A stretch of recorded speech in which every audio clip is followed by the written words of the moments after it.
I blacked out.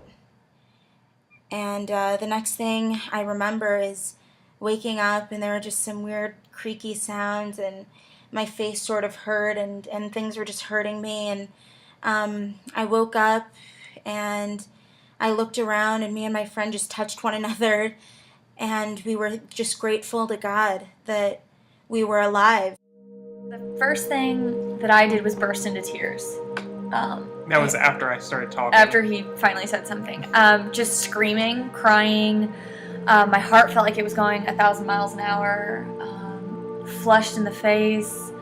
And just really still disorientated. I don't remember seeing the truck coming at all, but I do remember just seeing glass fly everywhere. So just that, like, I can't catch my breath and I can't stop crying. I don't feel like I can control myself right now.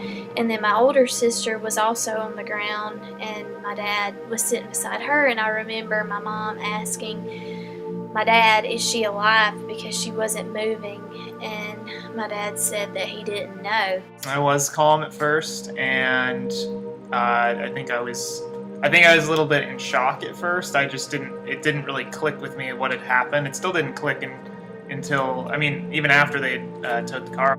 I would say I really struggled with just some negative emotions.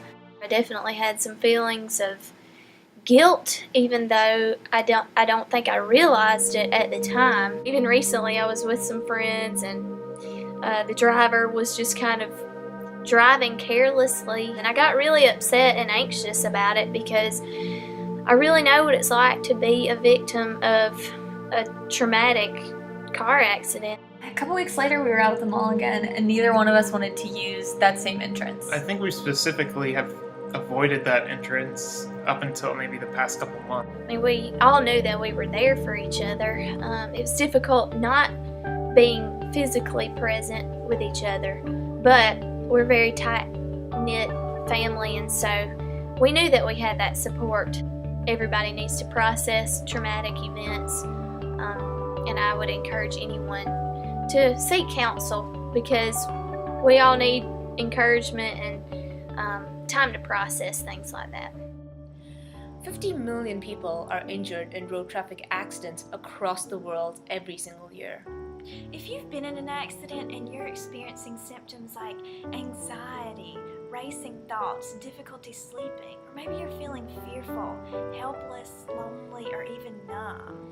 Or maybe it's difficult for you to get into your car and drive anywhere after your accident, know that help is available. You can log on to amtrauma.org to access the American Trauma Society. There you can find out more information and be able to find local support groups in your area. Or you can even log on to other websites like therapistlocator.net or psychologytoday.com, where you can find an individual counselor or a family therapist. Maybe you yourself have not been in a car accident, but you have a friend or family member who has. You can provide them with support and encourage them to get help. Social support from family and friends have found to be very, very useful for people who have survived car accidents. You don't have to go through this alone.